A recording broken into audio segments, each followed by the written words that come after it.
আশা করি পুরো গল্প শেষ না করা পর্যন্ত কেউ আজে বাজে কমেন্ট করবেন না। মেলায় ঘুরতে গিয়ে একটা মেয়ের উপরে নজর আটকে গেল। মেয়েটার দিকে হা করে তাকিয়ে আছি।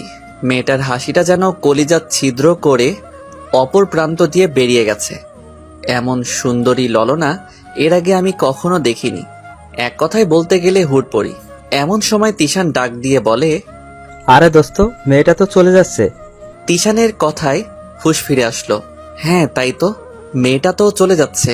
এখন কি করা যায় বন্ধু? মেয়েটা তো কলিজায় দাগ লাগিয়ে দিয়েছে। তিশান চল একটা কাজ করি, মেয়েটার পিছু নেই। ওকে চল। আমি আর তিশান মেয়েটার পিছু নিলাম। মেয়েটা মেলায় ওর বান্ধবীদের নিয়ে ঘুরে বেড়াচ্ছে। কলিজাটা বারবার খালি মোচড় দিচ্ছে।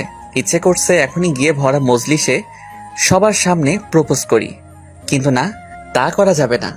এভাবে প্রায় 30 মিনিট মেয়েটার পিছু নিলাম। মেয়েটা হয়তো কিছু টের পেয়ে গেছে। হঠাৎ দেখি মেয়েটা আমার দিকেই আসছে। বন্ধু এখন কি করব? মেয়েটা তো আমার দিকেই আসছে, কিন্তু তিশানের কোনো সারা শব্দ নাই। পাশে ফিরে দেখি বেটা পালিয়েছে। এখন তো বুক ধুপধুপ ধুপধুপ করছে। শালা কি স্বার্থপর বন্ধুরে, বিপদের সময় লেজ গুটে পালিয়েছে। মামুর বেটা, একবার সুযোগ পাই তোমাকে স্বার্থপর বন্ধুর পরিচয় আমিও দিব। মেয়েটা একদম আমার কাছে চলে আসে। এই ছেলে, কি সমস্যা তোমার? কোথায় কি সমস্যা? এই কথা ঘুরাচ্ছিস কেন রে তুই? সমস্যা যদি নাই থাকে তাহলে আমার পিছু কেন নিচ্ছিস? আমি চুপ করে রইলাম। কি রে, কথা বলছিস না কেন? এত সময় তো আমার পিছু পিছু ঠিকই ঘুরঘুর করেছিস, এখন কথা বলতে সমস্যা কোথায়? আসলে সত্যি বলতে কি, প্রথম দেখে আপনাকে ভালো লেগে গেছে। আই মিন ভালোবেসে ফেলেছি, তাই আপনার পিছু নিয়েছি। এই ছোট লোকের বাচ্চা, কি বললি তুই? বলে গালের মধ্যে ঠাস করে থাপ্পড় বসিয়ে দেয়। আমি তো পুরা থ মেয়েটার কাণ্ড দেখে।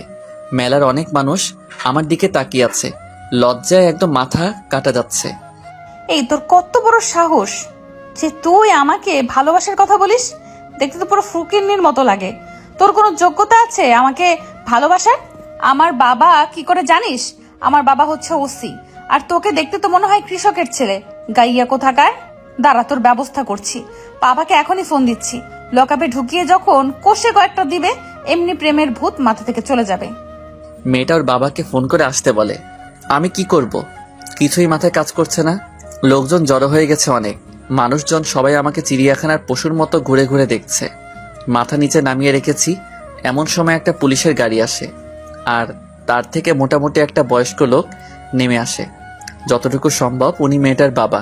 মেয়েটা দৌড়ে ওর বাবার কাছে চলে যায়। পাপা, ওই ছেলেটা আমার সাথে অসভ্যতামি করেছে। আমার দিকে আঙুল দিয়ে দেখিয়ে দেয়। মেয়েটার বাবা এসে, এই ছেলে আমার মেয়ের সাথে অসভ্যতম করা? চল বেটা, তোকে থানায় নিয়ে তোর খাতির যত্ন করছি।